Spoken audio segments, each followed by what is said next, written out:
আমাদের পিঠ দেয়ালে ঠেকে গেছে। আমরা এই অন্যায় মেনে নেব না।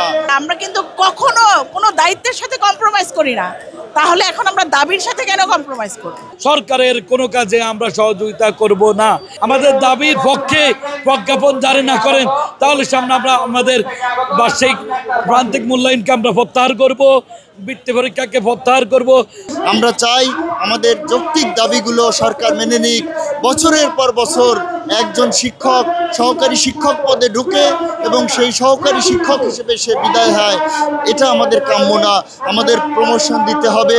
আমাদের প্রধান শিক্ষক পর্যন্ত প্রমোশন এটাও আমাদের দিচ্ছে না। এবং আমরা দেখেছি যে আমাদের যে মাহবুব ভাই, সে এখনও কারাগারে আছে, তাকে মুক্তি দেওয়ার কোনো নাম নেই। তিনি সহ আরও 5 জন কারাগারে আছেন। আমরা এটা চাই না। আমাদের মাহবুব ভাইকে অতি দ্রুত মুক্তি দিয়ে আমাদের মাঝে ফিরিয়ে দেওয়া হোক।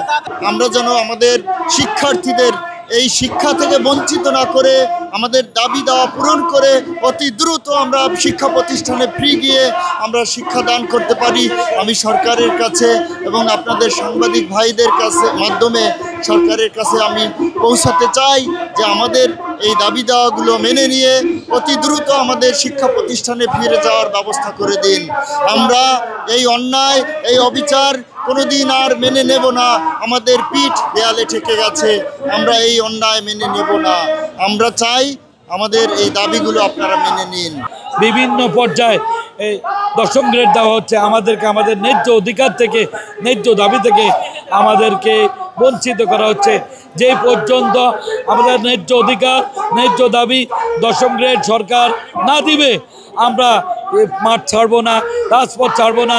আমরা গতকাল সারা রাত শহীদ মিনারে ছিলাম, কুয়াশাকে অপেক্ষা করে, মশা মাছিকে অপেক্ষা করে। আমরা আমাদের চাকরির আর কোনো ভয় নেই, চাকরি চলে যাক। আমরা সারা বাংলার শিক্ষক শপথ করেছি যে আমরা শহীদ মিনার থেকে 10ম গ্রেডের প্রজ্ঞাপন নিয়েই যাব। আমাদের আজ থেকে সারা বাংলার প্রাথমিক বিদ্যালয় কর্মবিরতি চলছে। আমাদের দাবি আদায় পর্যন্ত কর্মবিরতি থাকবেই। আমরা সামনে আমাদের বৃত্তি পরীক্ষা রয়েছে সরকারি, আমাদের বার্ষিক প্রান্তিক মূল্যায়ন রয়েছে। আমরা সরকার যদি অতি তাড়াতাড়ি আমাদের দাবি আদায়, আমাদের দাবির পক্ষে প্রজ্ঞাপন জারি না করেন তাহলে সামনে আমরা আমাদের বার্ষিক প্রান্তিক মূল্যায়নকে আমরা প্রত্যাহার করব, বৃত্তি পরীক্ষাকে প্রত্যাহার করব। সরকারের কোনো কাজে আমরা সহযোগিতা করব না।